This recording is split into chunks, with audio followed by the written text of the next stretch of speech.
Yes, good morning. It's Friday, the 2nd of October 2020. Welcome to the best On Ground Weekday Kickoff.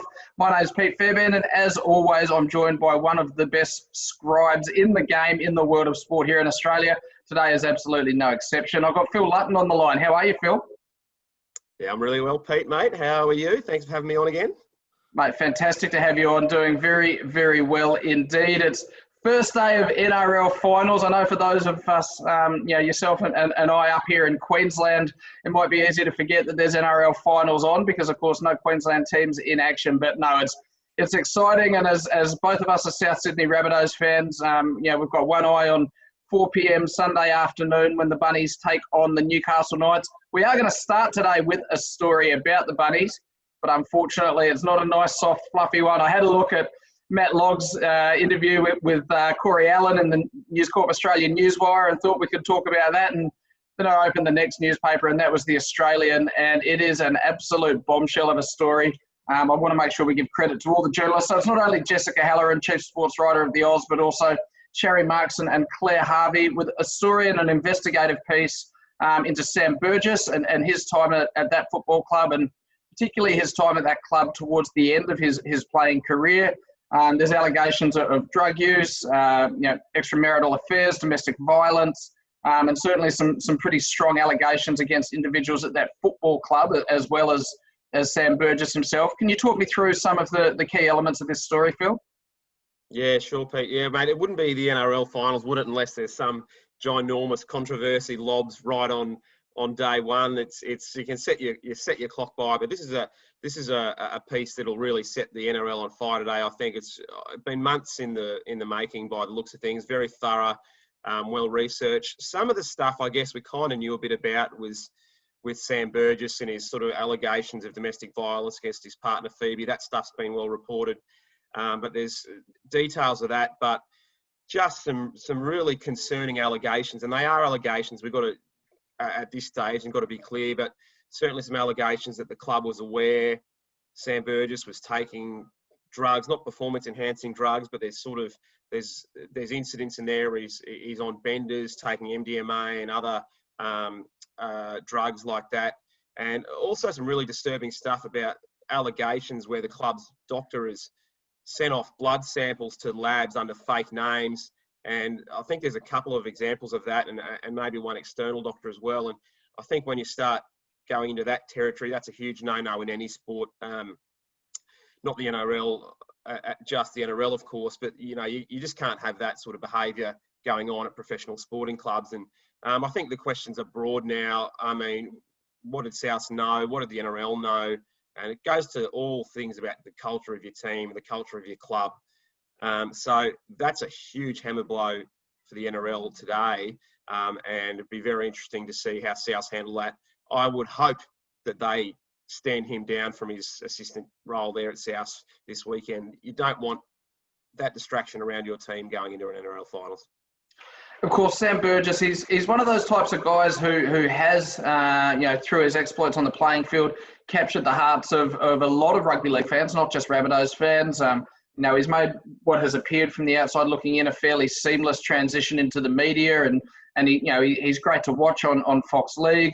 There was even some speculation in the last few weeks that he was considering a return on the field next season, but I think the way in which his salary was wiped from the salary cap and the injury-forced retirement that he went through meant that was always going to be pretty hard to get that through with the NRL. But reading the stuff, it doesn't paint a pretty picture of Sam Burgess and the way that, the way his relationship broke down over time. And, there's excerpts of text messages, that he's sent his now ex-wife, and, even talk around how he spoke to her and these sorts of things. Do you think the piece is indicative of, a football culture that in so many senses still has so much to learn and is still so broken, not just at the Rabbitohs, not just in rugby league, but in sport more broadly? And particularly you look at Adelaide Crows, 2 days after they leave the hub, 2 players are caught with cocaine. We've seen, Harley Bennell, the now ex-Melbourne footballer, he goes straight on a bender once the season finishes and fears for his health as well. I guess does it paint a broader picture of football players? And we can't tar them all with the same brush, but a lot of football players just behaving extremely poorly. Yeah, I think that's a good question, Peter. I think the question what you're getting at is, at what cost do you have these cult figures in these players? Like you said, Sam's a cult figure at South Sydney. We're both Rabbitohs fans. He's an absolutely god there. And you just wonder more broadly what they can tolerate, what can go unnoticed, and what can go unpunished at these football clubs to continue having these players perform and sort of be at the forefront of things. There's questions about Russell Crowe, what he knew as well. And of course, you talk about Sam's retirement. There was billed as a medical retirement.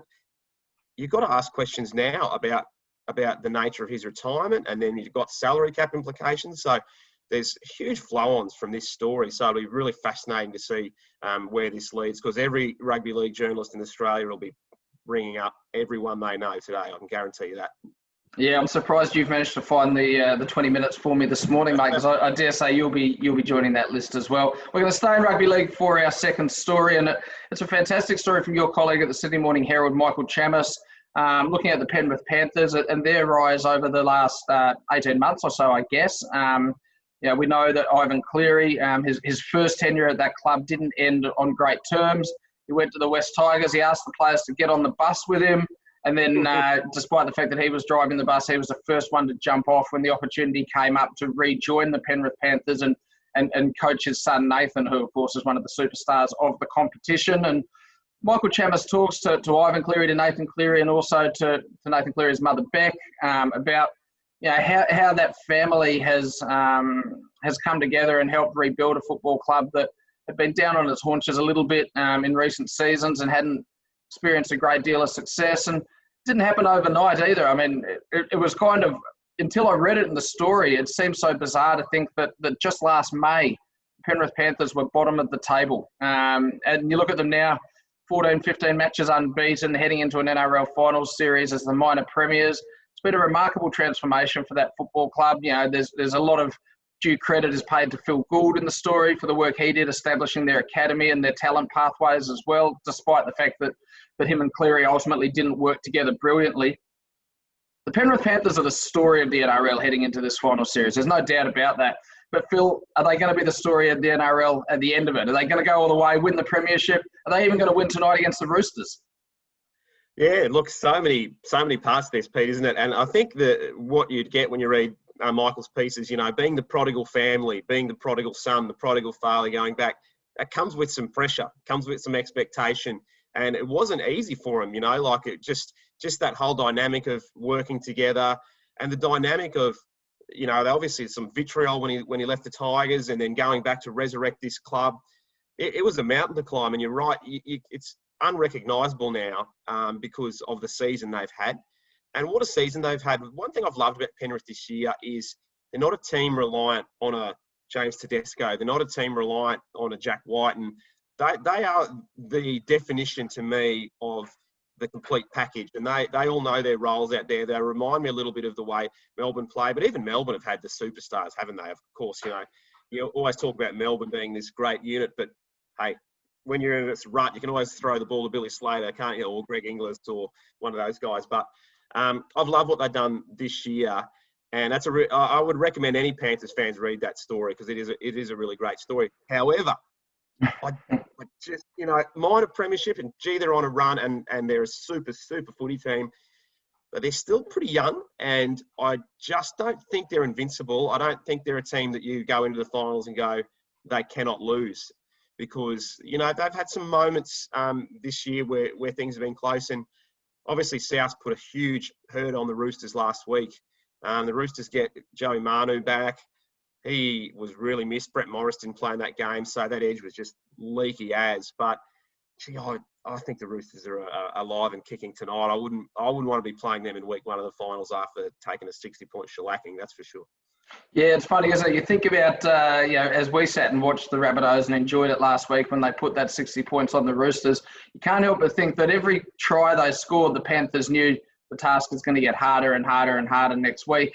And there was a great article I read yesterday, and I'll have to admit I can't remember who wrote it off the top of my head.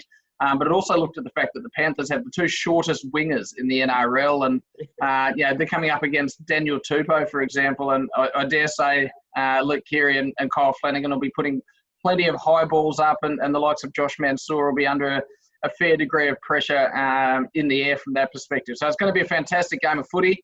I think the Roosters are a genuine chance for sure. So, mind you, if the Panthers get the job done, where to from there? Well, pretty good opportunity to set themselves up for a crack at the premiership. We're going to move to the AFL. We saw, of course, Port Adelaide. They silenced their doubters last night with a fantastic win over Geelong, and as tipped by Mel Woods on this program yesterday. So credit to Woodsy there. And they got it done at Adelaide Oval, and I suppose they showed just how important a home ground advantage can be come finals as well. And with that in mind, we look at the Brisbane Lions, who will play in front of a packed Gabba tonight against Richmond in the second qualifying final of the AFL. The winner of that one gets a free pass through to the preliminary final. We know they met at this stage last year. The Lions were a little bit stage fright there, a little bit starstruck. We know that the Tigers have beat them pretty convincingly earlier this year. We know, in fact, the Tigers have won the last 15 against the Lions. So talk about a hoodoo. The Lions have clearly got something between the ears when they run out to play against Richmond. Great story from Wayne Carey in The Age today, looking at the players who step up in the finals. And he talks about a Dermot Brereton, an Andrew McLeod, a Darren Jarman, and a Dustin Martin. Who's going to step up for the Lions? And can they get the job done tonight? Speaking as a Queenslander here, mate, how exciting would it be for the community here in Brisbane if the Lions were able to get the win? It's just a great occasion to start with, isn't it, Pete? Given all that's happened this season in the AFL and how Queensland sort of, I guess, scooped the game up and transplanted large parts of it up here, to have your home team do so well and get a home final. I think there's going to be 25,000 there tonight. It's a bit of a test run. They've got all these COVID measures, so they're going to have a good crowd in, and you just hope they can deliver and step up. They look a different team to me, just from the few times I've seen them play this year from last year. But that hoodoo, 15 in a row, like that is like you can. I think in any finals you can take those sort of stats and read too much into them. But boy, that's a stat, isn't it? Like that's a big stat. 15 in a row. They lost to them this year, lost to them last year. You just hope they've done some good bush psychology this week in at the Gabba, and have worked out what they need to do, because irrespective of the matchups, and we know AFL, there's so many matchups, there's bloody hundreds of them, you can pick it all apart. To me, that's the thing the Lions have got to get past. That is quite a hoodoo. And to me, I think Brisbane need to, if they can segment that in front of their home crowd at the Gabba with the season they've had on a winning streak of their own, I reckon they can do it. Yeah, well, it'd be a phenomenal story. I think Darren Parkin said on this show earlier this week that after the disappointment of that loss in finals last year, I dare say there were some players in that Brisbane team who thought, how would we do this differently if we got the chance to approach it again, and what did we learn from this? Well, to be facing the same team at the same stage of the finals in the same circumstances 12 months on, it does give them that redemption angle. Brisbane Lions coach Chris Fagan said this week that his club aren't purely reliant on their biggest superstars in Lachie Neale, Charlie Cameron, Harris Andrews.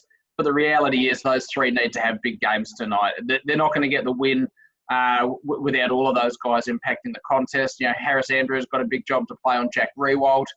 Lachie Neale, we think he's probably likely to be crowned as the Brownlow medalist in a couple of weeks' time. He needs to show why he has been the elite player in the competition this year. And Charlie Cameron, there's not a more exciting player in the game to watch, so he's got to make sure he makes the big moments count. I'm not even going to try and predict a winner of this one, because I toed and froed with Geelong and Port Adelaide all day yesterday, and Port got it done comfortably, but it's going to be fantastic to watch nonetheless. Speaking about watching sport on the telly, story from Zoe Samios is our next one in the Sydney Morning Herald, and that's Rugby Australia receiving a formal bid from Foxtel for the broadcasting rights for Super Rugby and the Wallabies test matches for 2021 onwards.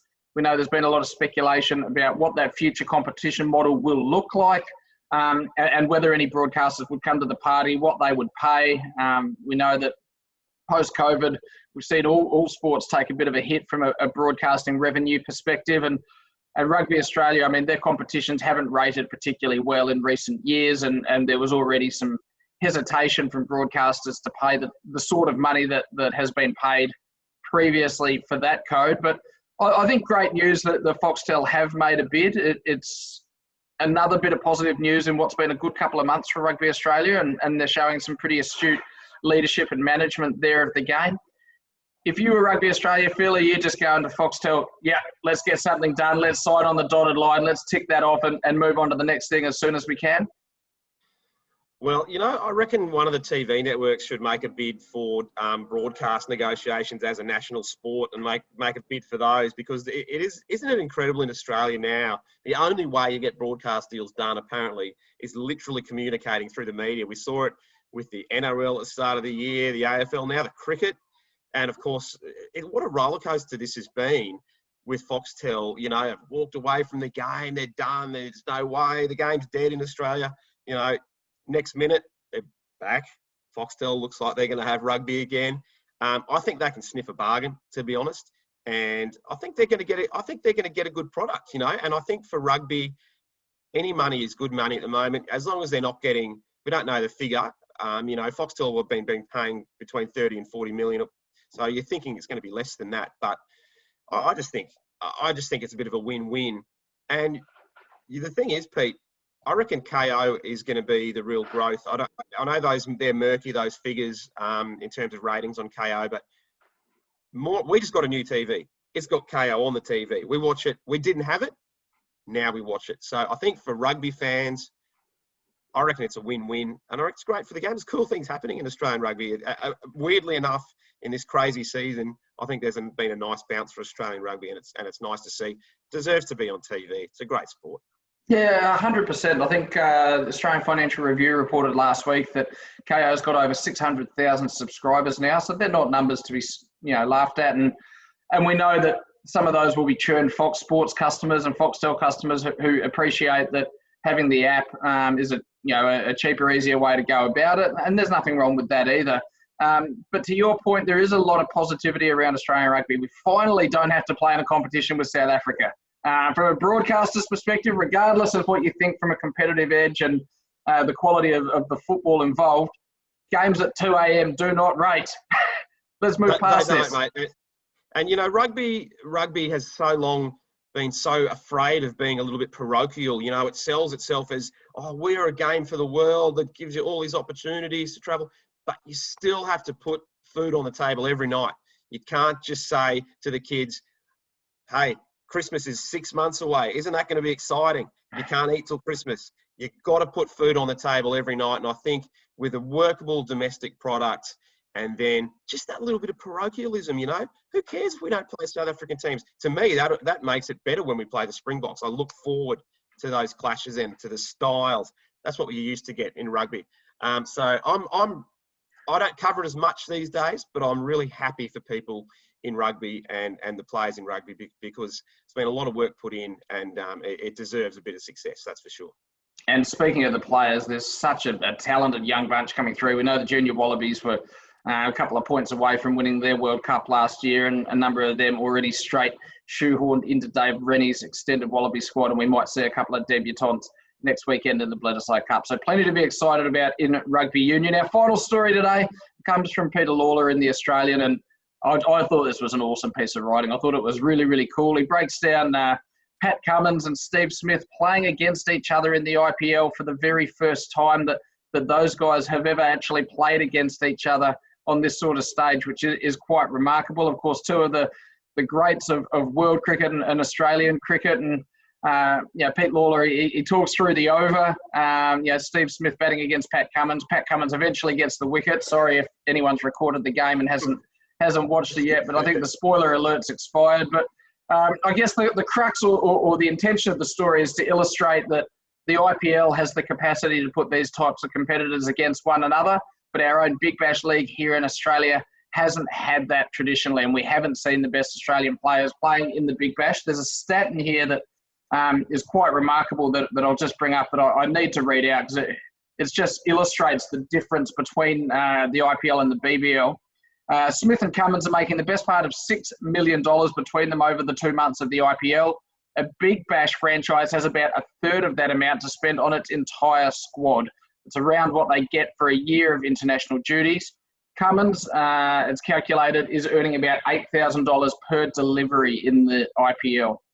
With all of that in mind, we know the Big Bash can't compete from a financial perspective with that, but the moves this week to potentially make Australian players available for a segment of the Big Bash League in the second half of January, how important and how exciting is that for cricket fans? I reckon it's vital, Pete, because I reckon the Big Bash is just having a little bit of an identity crisis at the moment. We saw Cricket Australia, like really, it felt so bloated last year to me, the Big Bash. It just felt like it went forever. And as a result, I know I've got 3 boys. We love watching, we go to some heat games and we watch a bit of cricket, love watching the Big Bash, but you just couldn't help but tune out. And it's the classic, less is more. And I think the Big Bash just needs to take a step back. And I know they want to have that same number of fixtures this year, but I think it's imperative they get some star power back in to the Big Bash, even just for a segment, because you can really isolate those games then. If you're a young family, you go, oh, we want to go and watch this game at the SCG because we know Steve Smith's going to play. And you want to tune in at home that night. Now, that's not saying there's not great opportunities for young players, because the Big Bash is full of young players and we've seen some great young talent emerge, but you just wonder whether that's enough to hold the interest of fans, especially when it's in your face every night, seemingly over that period. And don't forget, competing with, we don't know what tennis is going to look like this year, but it was a really big summer of tennis down here last year, and I felt like that kind of ate into the BBL a bit as well. So I want the Big Bash to succeed, and I'd love to see those players coming back. But Cricket Australia really needs to get on its bike, mate, and get some fixtures out for the summer. They're at war with Channel 7. They're leaving their run very late to capture the eyeballs, I think. Yeah, well said. Phil, it's been fantastic to catch up. So much to talk about in the world of sport, and there's plenty happening. Really, really appreciate you giving up your time again to come on the Best On Ground Weekday Kickoff today. Always a pleasure. Thanks for watching and listening. We'll see you again next week as we move into the second week of AFL and NRL finals, and we come up to the first Bledisloe Cup match of the season. How exciting. Have a great weekend. See you later. Bye.